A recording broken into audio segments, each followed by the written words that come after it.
Hello everyone, and welcome to our channel. Today we are going to talk about a person who changed how billions of people communicate. His name is Mark Zuckerberg. You probably know him as the man who created Facebook. But his life is not just about a website. It is a story of curiosity, hard work, mistakes, and learning.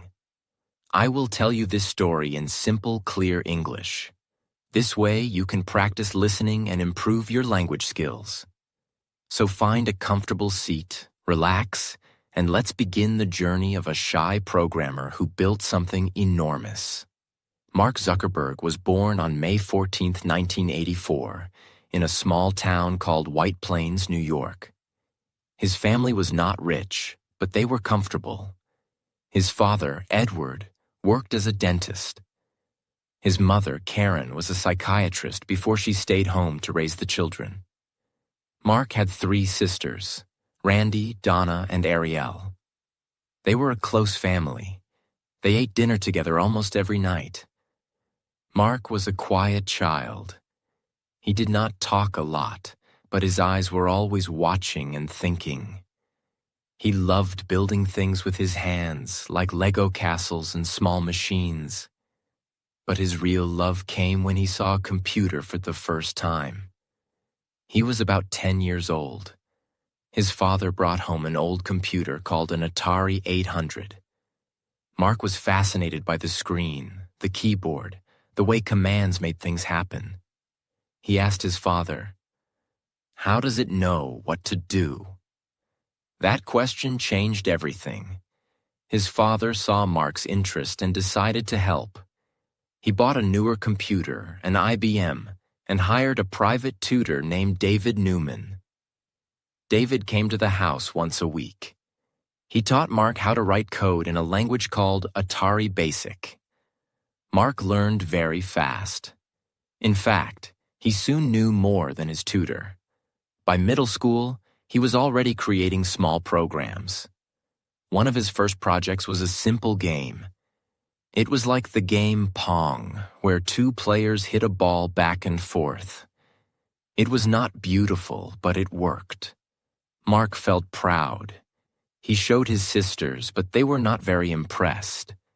That did not stop him. He kept learning on his own, reading books and looking at other people's code. He loved the feeling of solving a problem, typing the right words and watching the computer obey. When Mark was in 7th grade, he built something more useful. His father's dental office had a problem. The staff members had to get up and walk to each other's desks to share information. That took time.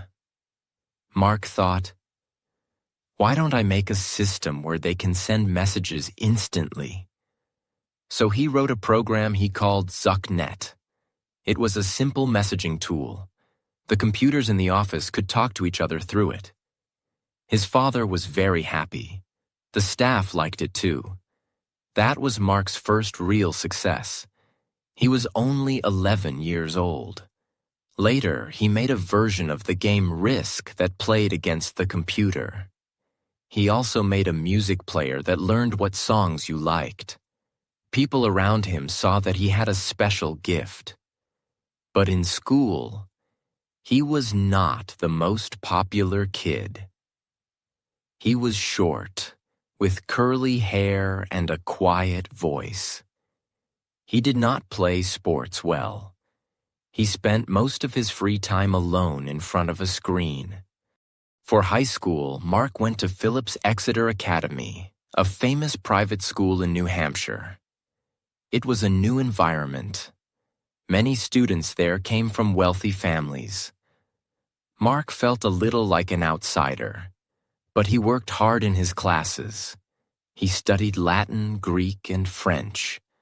He also took advanced literature and history. His teachers said he could write well when he wanted to. But his heart was still in programming.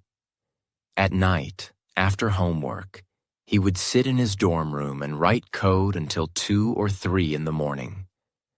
His roommate once said that Mark rarely spoke. He just typed and typed. Mark also started creating small websites for fun. One of them was called Synapse. It was a music recommendation tool. It learned what songs you liked and suggested new ones. A few big companies like AOL and Microsoft showed interest in buying it. They even offered him money. But Mark said no. He was 17 years old, and he did not want to sell his work yet. He wanted to go to college first. In 2002, Mark arrived at Harvard University. Harvard is one of the best schools in the world. The campus is old and beautiful, with red brick buildings and green grass. Mark was excited, but also nervous. He was not very good at making friends in person. He did not enjoy loud parties or small talk. But he noticed something interesting about the Harvard community. Students wanted to know who was in their classes. They wanted to see what other students looked like. They wanted to know if a person was single or dating someone. The university gave every student a paper book called the Facebook. It had photos and basic information about each student, but it was printed once a year. By the second month, the information was already old. Mark thought, why don't we put this online? Then everyone can see updated information right away. That idea stayed in his mind. Before building Facebook, Mark tried other small projects. One night he built a website called Course Match. It let students see who else was taking the same classes. It was useful, but not very popular. Then he built Face Mash. This was a more controversial idea. He took photos of female students from 2 different dorm houses. Then he showed 2 photos side by side and asked users to choose who was more attractive. He built the site in one evening, working quickly and carelessly. He did not ask for permission to use those photos. The next morning, hundreds of students visited the site. Within a few hours, it had over 20,000 views. But then, people got angry. The women in the photos felt violated. The university administration shut down the site. Mark was called to a disciplinary committee. He had to apologize publicly. Many students thought he was mean and immature. Mark felt ashamed, but he also learned something. People really wanted to connect and judge online. He just needed to build something positive instead of hurtful. In January 2004, Mark decided to try again. He started writing code for a new website. He called it the Facebook. This time, he wanted to make it helpful, not harmful. He asked his friend Eduardo Saverin to help with business and money. Eduardo was good with numbers and liked the idea.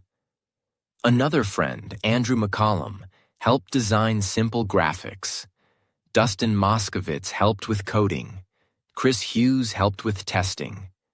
The 4 of them worked in Mark's dorm room in Kirkland House. The room was small and messy.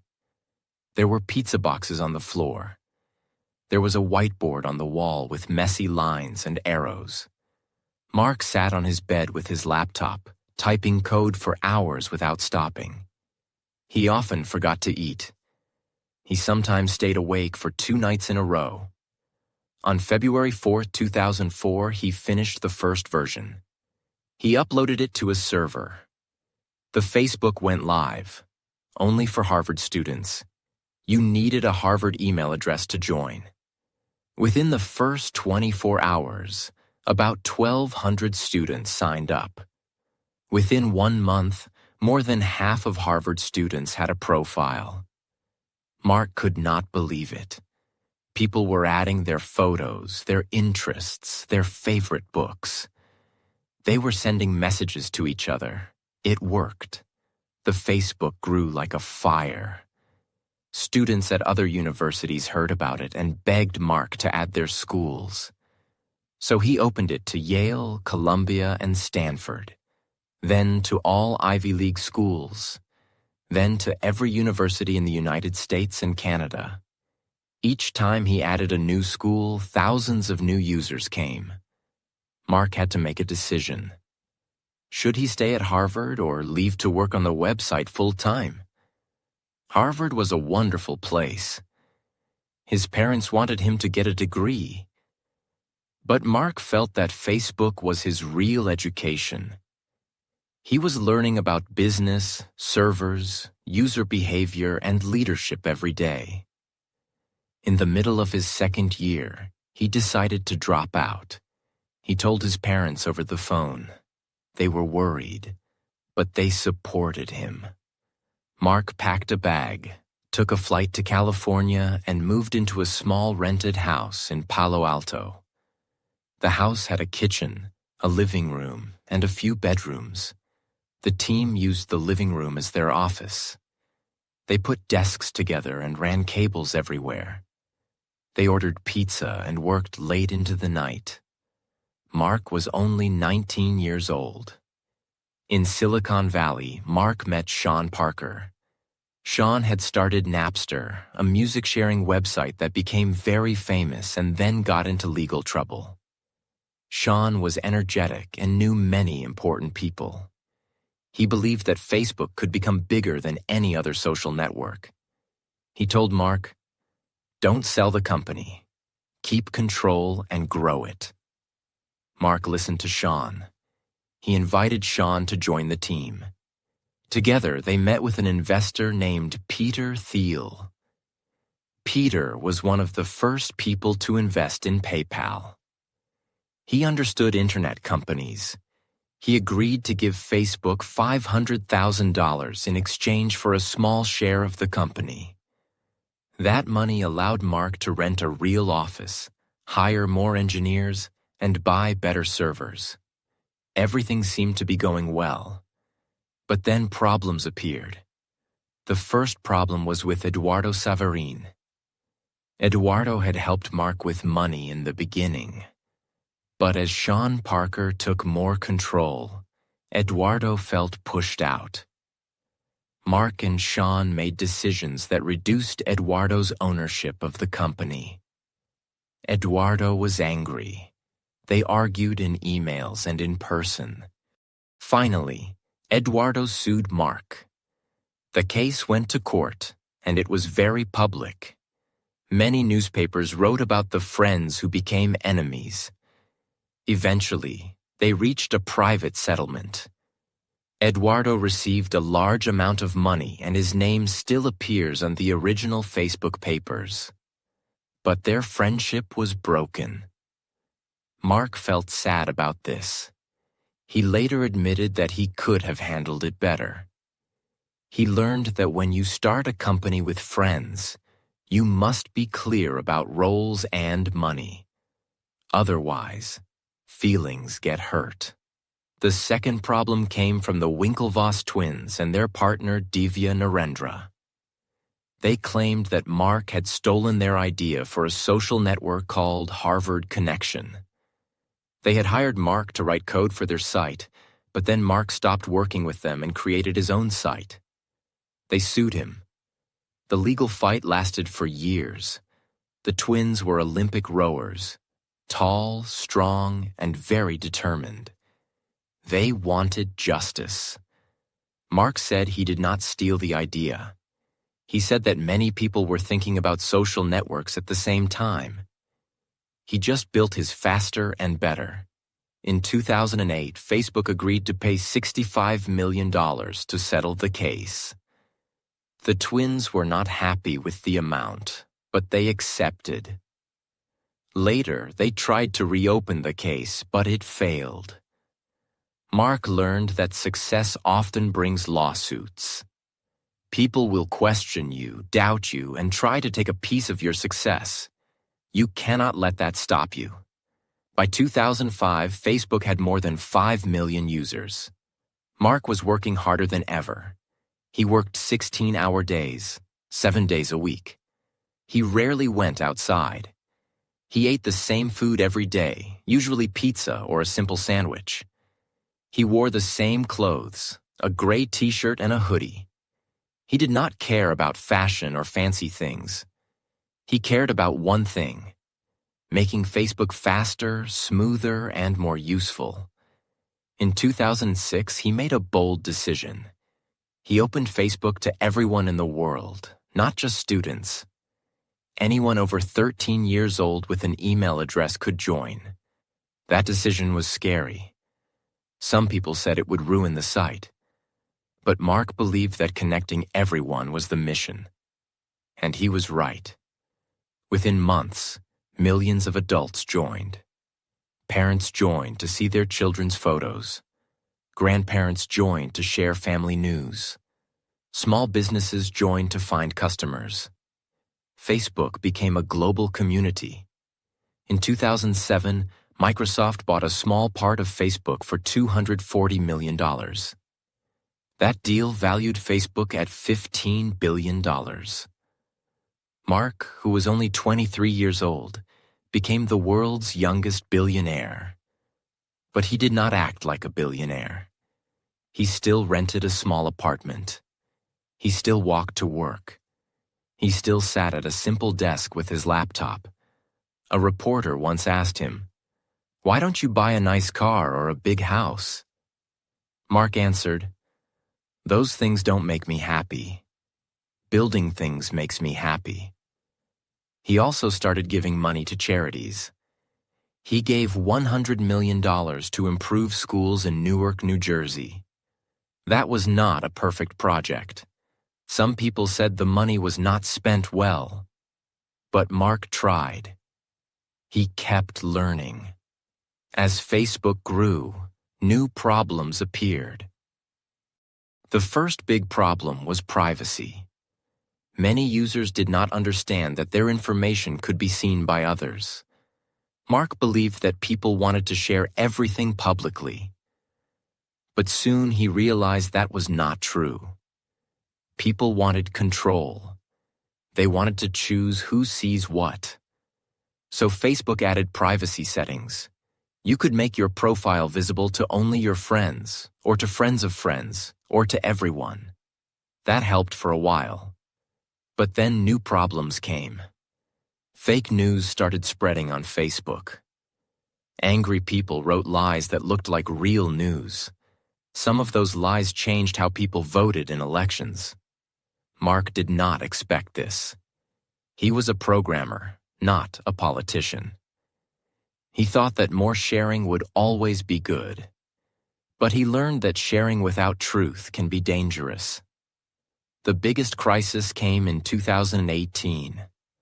A company called Cambridge Analytica had collected data from millions of Facebook users without their permission.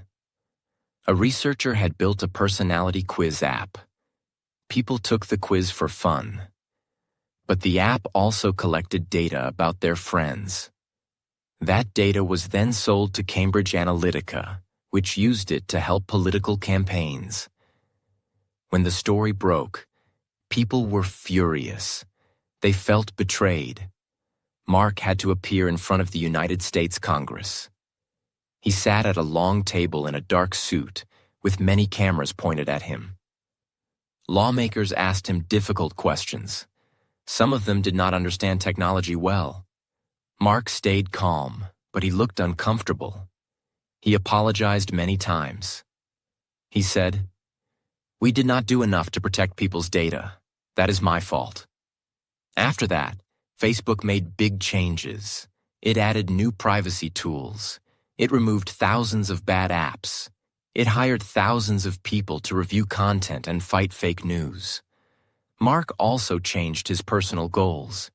He started focusing more on safety than on growth. Through all these difficult moments, Mark did not give up. He also grew as a human being. He married Priscilla Chan, his girlfriend from Harvard. They had met at a party in 2003. Priscilla was not interested in Facebook at first. She was studying biology and later became a doctor. She's kind, patient, and very smart. She helped Mark see the world beyond computers. They got married in 2012 in a small ceremony at their backyard. It was a simple wedding, but it was full of love. In 2015, they had their first daughter, Maxima, called Max. In 2017, they had their second daughter, August. Mark took 2 months of paternity leave to be with his family. He wrote long letters to his daughters. In those letters, he talked about his hopes for the future. He hoped that when his daughters grew up, the world would have less disease, better education, and more kindness. He and Priscilla started the Mark Zuckerberg Initiative. They promised to give away 99% of their Facebook money, billions of dollars, to fight sickness, improve schools, and support science. They built a research center in San Francisco to study diseases and try to cure them. They also gave money to help low-income students go to college. Mark said, "We want to give our money away while we are still alive, so we can see the change." In 2021, Mark made another big decision. He changed the name of his company from Facebook to Meta. He said the future is not just a blue app on your phone. The future is the metaverse, a virtual world where people can work, play, and meet using virtual reality glasses. He started investing billions of dollars into building that world. Many people laughed at him. Some investors said it was a waste of money. Facebook's stock price went down. Mark lost billions of dollars of his own wealth. But he did not change his plan. He said, "I know that people doubt me. They doubted Facebook in the beginning too. I am willing to be wrong, but I am not willing to stop trying." That is Mark's spirit. He is not afraid of failure. He is afraid of not trying. Today, Mark Zuckerberg is almost 40 years old. He has gray hair now. He has wrinkles around his eyes. He is no longer the teenage boy in a dorm room. He is a father, a husband, a CEO, and one of the most powerful people in the world. But he still writes code sometimes. He still wakes up early and works long hours. He still makes mistakes, and he still learns. His story is not perfect. He has hurt people. He has made bad decisions. He has been too slow to fix problems. But he has also connected the world in a way no one else has. Billions of people use his products every day to talk to loved ones, share happy moments, and find support. That is a huge achievement. So, what can you learn from Mark Zuckerberg's life? First, follow your curiosity. Mark did not build Facebook because he wanted to be rich. He built it because he loved coding and he saw a problem he wanted to solve. Your passion does not have to be computers. It can be anything. Drawing, cooking, helping animals, teaching children. Find what makes you lose track of time. Then do more of it. Second, do not be afraid of making mistakes. Mark made many mistakes. Face mash, privacy problems, fake news, angry friends. Each mistake taught him something. The question is not whether you will make mistakes. You will. The question is whether you will learn and keep going. Third, success is not just about money. Mark could buy anything he wants, but he chooses to live simply and give most of his wealth away. He wants to help other people live better lives. That is a powerful way to think about success. And finally, remember that everything big starts small. Facebook started as a few lines of code on a small laptop in a messy dorm room. You do not need to have everything figured out. You just need to start. Thank you so much for listening to this story. I hope you learned something new about Mark Zuckerberg and also improved your English. Take a moment to think about your own small ideas. What do you love? What problem do you want to solve? Your journey is just beginning. Be patient with yourself. Be brave. And keep learning. If you enjoyed this video, please watch another one on our channel. We have many stories to help you practice English. Until next time, take care of yourself and the people around you. Bye for now.